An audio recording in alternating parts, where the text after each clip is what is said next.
Hello friends, welcome to Vamja education. આ વિડીયોમાં આપણે ભણવાના છીએ ધોરણ 8 વિષય ગણિતનું ચેપ્ટર નંબર 9 છે માપન, જેમનું સ્વાધ્યાય 9.3નો ક્વેશ્ચન નંબર 5 એકદમ સરસ રીતના આપણે શીખશું. ચાલુ કરતા પહેલાં જો તમે આ ચેનલને સબસ્ક્રાઇબ નથી કરી તો સબસ્ક્રાઇબ કરીને બેલ આઇકન દબાવો, વિડીયોને લાઇક કરો તથા આ વિડીયોને તમારા ફ્રેન્ડ સાથે ચોક્કસથી મિત્રો તમે શેર કરી શકો છો. તો ચાલો સરસ રીતના વિડીયોની શરૂઆત કરીએ. શું લખ્યું છે? જેમનું ઘનફળ 1.54 મીટર ઘન છે. જો ઘનફળ આપી દીધું છે, જેમનું ઘનફળ 1.54 મીટર ઘન છે. ઓકે. તેમના આધારનો વ્યાસ, એટલે કે એમનો વ્યાસ આપી દીધો છે, એટલે કે નળાકાર હશે. ચાલો વ્યાસ નળાકારમાં જોઈએ, ચોરસ લંબચોરસમાં તો ન હોય. તો 140 સેન્ટીમીટર છે એ લખ્યું છે. તો એવા નળાકારની ઊંચાઈ શોધો. ઘનફળ આપ્યું છે, વ્યાસ આપી દીધો છે, તો ઊંચાઈ શોધવાની છે. બહુ સહેલો દાખલો છે. જોજો. દાખલા તરીકે નળાકારના ઘનફળનું સૂત્ર થાય પાઈ આર વર્ગ h. બરોબર. આ બાજુ આવે ઘનફળ. તો આ ઘનફળ આપણને આપી દીધું છે, આવી રહ્યું 1.54 પાઈ હોય. આર એટલે વ્યાસ આપ્યો છે, ત્રિજ્યા હોય આપણી પાસે, h શોધવાનો છે. પણ આ દાખલો એટલો બધો સહેલો એમ આપી દીધો નથી, કારણ કે એટલું સહેલું અત્યારે હવે થોડુંક આપે છે, સહેલું જ. પણ આટલું તો સાવ સિમ્પલ વસ્તુ તો ન દે ને. તો જોવો જોઈએ રકમમાં કઈ ટ્વિસ્ટ છે. તો કે હા છે. અહીંયા એકમ મીટર છે, અહીંયા એકમ સેન્ટીમીટર છે. તો કાં તો આને મીટરમાં ફેરવું અને કાં તો આને સેન્ટીમીટરમાં ફેરવું. તો ચાલો હવે હું તમને શીખવું દાખલો. તો સૌથી પહેલા જોજો, નળાકારનો વ્યાસ છે, ત્રિજ્યા શોધી લઈ. નળાકારની ત્રિજ્યા, નળાકારની ત્રિજ્યા r બરાબર d/2, એટલે કે વ્યાસના છેદમાં 2. d ને વ્યાસ પણ કહેવાય, એટલે 140 ના છેદમાં 2 બરાબર 70 સેમી છે. હવે ઘનફળ લખીએ. નળાકારનું ઘનફળ, નળાકારનું ઘનફળ બરાબર 1.54 મીટર ઘન. ચાલો આ મીટર ઘન છે, મોટો એકમ છે, એમાંથી નાના એકમમાં એને ફેરવીએ. તો જો પહેલા હું શીખવું તમને. 1 મીટર ને સેન્ટીમીટરમાં ફેરવવા હોય તો 100 સાથે ગુણવાના. 100 સેન્ટીમીટર. 1 મીટર બરાબર 100 સેન્ટીમીટર થાય. તમને ખ્યાલ છે, મીટરમાંથી સેન્ટીમીટરમાં ફેરવવા હોય તો 100 સાથે ગુણવાના. હવે આમાં જોજો આપણો એકમ શું છે? મીટર ઘન છે, મીટર નથી. તો 1 મીટર ઘન હોય, ઘન એટલે 3 ઘાત હોય. તો આને આપણે દાખલા તરીકે અહીંયા ઘન છે, તો આ બાજુ 1 નો ઘન 1, મીટરનો ઘન મીટર ઘન, આખાનો ઘન કરવો પડે. 100 નો ઘન 100 ગુણ્યા 100 ગુણ્યા 100, અને પછી થાય સેન્ટીમીટરનો ઘન સેમી ઘન. જ્યારે 1 મીટર બરાબર 100 સેન્ટીમીટર થતું હોય, યાદ રાખજો, ત્યારે 1 મીટર ઘન બરાબર કેટલી ઘાત છે? 3 ઘાત. ત્યારે આનોય 3 વખત ગુણાકાર કરવાનો. 100 ગુણ્યા 100 ગુણ્યા 100, અને પછી એકમમાં અહીંયા 1 ઘાત છે, તો અહીંયા એની 3 ઘાત કરી દેવાની સેન્ટીમીટર. તો 1 મીટર ઘન બરાબર 100 ગુણ્યા 100 ગુણ્યા 100 સેન્ટીમીટર ઘન થાય. થોડીક વધારાની વસ્તુ કહું, ક્ષેત્રફળ શોધવાનું હોય તો એમાં સેન્ટીમીટર વર્ગ હોય, તો એમાં મીટર વર્ગ હોય, તો 1 મીટર વર્ગ એટલે આ બાજુ વર્ગ કર્યો, કેટલી ઘાત થઈ? 2 ઘાત. તો આને બે વાર ગુણવાની. 100 ગુણ્યા 100 સેમી વર્ગ. અહીંયા વર્ગ 2 ઘાત કરવી હતી એટલે 2 આવે, અહીંયા 3 ઘાત કરવી હોય 3 આવે. આવી વસ્તુ આપણે આની પહેલા પણ શીખી ગયા છીએ આ જ ચેપ્ટરમાં. તો આમાં ઘન છે એટલે 3 વખત આપણે 100 સાથે ગુણવાની થશે. 3 સાથે ગુણવાની તો બીક લાગે. તો કેટલા મીંડા આવી જાય? તો કે એમાં બીવાનું નથી, મીંડીથી બીવાનું કોઈ દિવસ નહીં. 0 તો આપણને દાખલો ગણવામાં હેલ્પ કરે. જોજો. તો આને આપણે ગુણીએ તો આવી રીતના કરી શકાય. 1.54 ગુણ્યા 100 ગુણ્યા 100, 3 વખત કરવાના, ગુણ્યા 100 સેમી ઘન.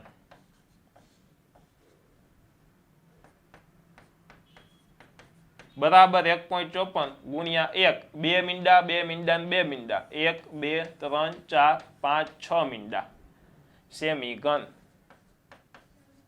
હવે ગુણી દઈએ ને, તો જો આ બાજુ 2 મીંડા તો છે, બરોબર.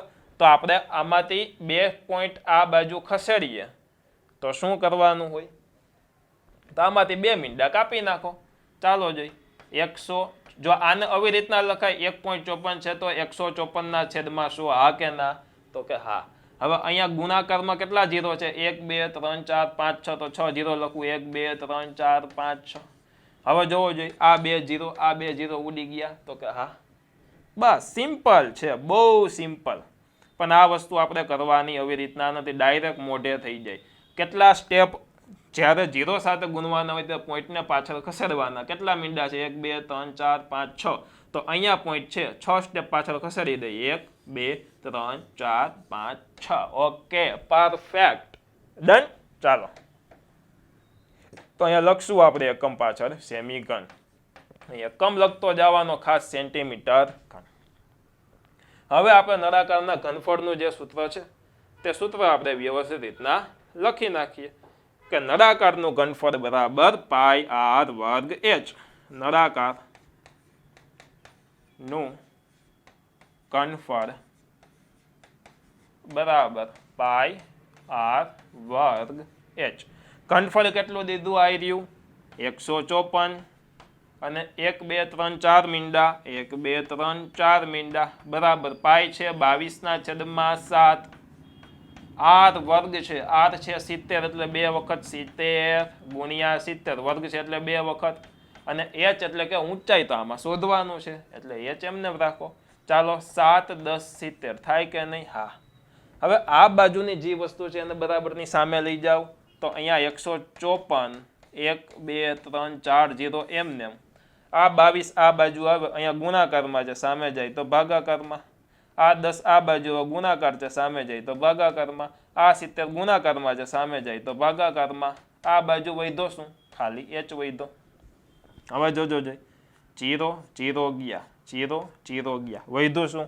154 0 0 હવે સર અહીંયા 154 0 0 છે એને 22 ગુણ્યા 7 કરીને ભાગાકાર કરવું હોય તો કેટલું લાંબુ થાય તો બાળકો લાંબુ સાવ નથી થતું જો આ હું એમને લખી લઉં આવ્યું શું 154 0 0 ના છેદમાં 22 ગુણ્યા 7 છે તો બીજા પત્તા લખી લઉં છું 154 0 0 ના છેદમાં 22 ગુણ્યા 7 વધ્યું હતું બરાબર h 15400 ના છેદમાં 22 ગુણ્યા 7 22 ગુણ્યા 7 તો કરો પહેલા જોજો 22 ગુણ્યા 7 7 2 14 નો ચોકડો પડી 1 7 2 14 ને 1 15 154 આવ્યો કેટલો આવ્યો 154 હવે જોજો કેવો દાખલો સહેલો થઈ ગયો 154 0 0 ના છેદમાં 22 7 154 બરાબર h બે જગ્યાએ 154 થઈ ગયું તો આને આવી રીતના લખી શકું 154 ગુણ્યા 100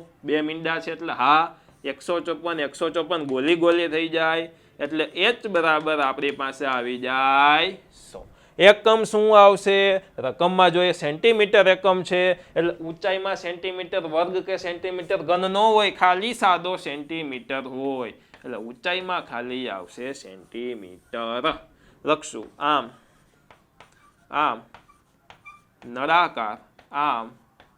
નળાકારની ઊંચાઈ 100 સેમી છે કેટલી છે 100 સેન્ટીમીટર છે તો મિત્રો આ જ થઈ ગયો આપણો સરસ મજાનો જવાબ પણ આમાં જોજો એક વસ્તુ હજી વધારે આપણે કરવી હોય તો કરી શકીએ અહીંયા આપણે મીટરમાંથી સેન્ટીમીટરમાં ફેરવ્યા હતા તો જવાબને ફરી પાછો આપણે મીટરમાં ફેરવવો હોય તો ફેરવી શકીએ બરાબર તો આપણને ખબર છે કે 1 મીટર બરાબર 100 સેમી થતા હતા એવી જ રીતના 1 સેમી બરાબર 1/100 મીટર થાય 1/100 મીટર મીટરમાંથી સેન્ટીમીટરમાં ફેરવવા માટે 100 સાથે ગુણવાના સેન્ટીમીટરમાંથી મીટરમાં ફેરવવા માટે 100 સાથે ભાગવાના તો અહીંયા 100 સેન્ટીમીટર છે હવે આને મારે મીટરમાં ફેરવવા છે તો 100 સાથે શું કરવું પડશે ભાગવા પડશે બરોબર તો ચાલો હું 100 સાથે ભાગું તો જોજો કેવી રીતનું થાય